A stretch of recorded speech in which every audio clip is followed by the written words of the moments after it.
If something terrible happens to you, you should never ever forget it, because if you forget it, you may walk into it again. This is basically because we have not taught our children and the people in the world how to employ our faculties, then everything hurts.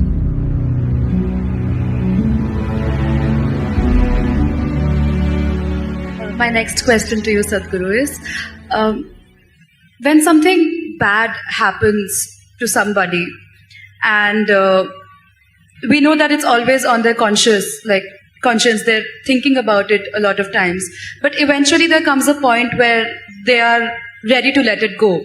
They don't want to let the past go because they feel guilty of letting it go. So why does that happen, and how do we let go of that guilt? Like, even if we take, for instance, sexual abuse, if a girl is sexually abused and eventually if she reaches a point where she is ready to overcome it, but she feels guilty to let it go because it has troubled her for a very, very long time, and not just her, the ones around her as well. So is it right to let it go at that point, or how does one deal with a situation like this? See, I think this struggle is coming from a misunderstanding that something either unpleasant or terrible that one may encounter in one's life, it can just happen to anybody in so many different ways. If it happens, people think they must forget it. No, you should never forget it. If something terrible happens to you, you should never ever forget it, because if you forget it, you may walk into it again. But we must know the distinction between what is memory and what is living. You are living. Memory is a dead memory, you're supposed to use it as wisdom to see such things don't happen to you in your life.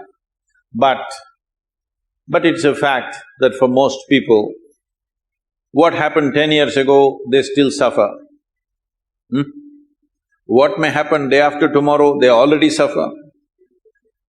Yes or no? What happened 10 years ago or even 10 days ago does not exist right now, does it? Does it? No. What may happen day after tomorrow does not exist right now, does it? No. So you're suffering essentially something that does not exist. How many of you are psychology students, huh? Is there a medical term for those people who are suffering something that does not exist? No, don't tell them please, they'll suffer that. If you are suffering something that does not exist, on some level it means insanity, isn't it? This may sound very cruel to you right now when I say this, because, oh, I got my pains. See, you're carrying your pains like badge, don't do that. When something bad happens to us, when something hurts us, we can either become wise or wounded. This is a choice we have. Either we can become wise with it or we can become wounded with it. As we already went through this, life is just a certain amount of time. It's ticking away. As you sit here now, you are 1 hour closer to the grave since you came here. Yes or no? Yes, it is. It's going away for all of us. So in this, where is the time to carry every experience like a wound? No. This must become your wisdom. If terrible things happen to you, you must become wiser than others, sooner than others, isn't it? But unfortunately, most people choose to become wounded simply because, again, in our systems of education, we have done nothing about the nature of human mind. We are busy studying frogs and cockroaches and trees and chemistry and physics and planets and everything. No attention to the nature of this one. So we don't know how to use our faculties. The greatest faculties that you have right now as a human being is, you have a vivid sense of memory. Everything that happened, you can remember as if it's alive right now. Yes? There is a repository here, there's an archive in your mind which can replay the whole video if you want. But this has become a problem. You started suffering the old movies. And there is a fantastic sense of imagination, so you already suffer a tomorrow which is yet to come.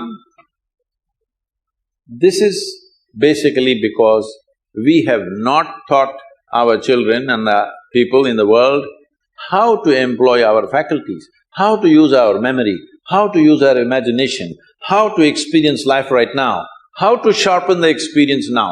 Your whole life is happening between these three dimensions: memory, present experience and imagination. This is your life, isn't it? These are three dimensions. We call them trikala, three dimensions of time. All your experience of life is happening here. But if you lose distinction between what is past, what is present, what is future, then everything hurts. But not everybody terrible things have happened. Unfortunately, for a few people they have happened.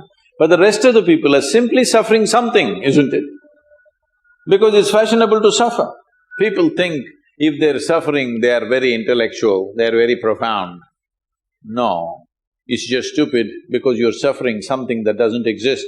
You're not suffering what's happening right now. You're suffering what happened yesterday and you're suffering something that may happen tomorrow already. So this madness has been encouraged simply because we never train people how to use their faculties. Do you agree with me that this human machine that you carry and I carry, this is the most sophisticated machine on the planet? Hello? Have you read the user's manual? User's manual, have you read? No. When are you going to read it? On the last day? If you get a phone, if you buy a phone, should you read the user's manual in the first 3 days or after 3 years when you're discarding the phone? Earliest, isn't it? Within the first day you must read, then only you can use this phone well. The same goes for this. If you do not understand the nature of what this is, how will you put this to use? It is consuming you, your own intelligence is consuming you. You can call it stress, anxiety, pain, suffering, whatever. Essentially, your intelligence is turned against you, that's all the reality is. If your intelligence was working for you, taking instructions from you, you would keep yourself blissed out, wouldn't you? Hello? Your intelligence is turned against you. Why has your intelligence turned against you? That's what you need to look at, not about carrying these things that have happened which should not have happened as badges in our life. This may get a lot of women against me.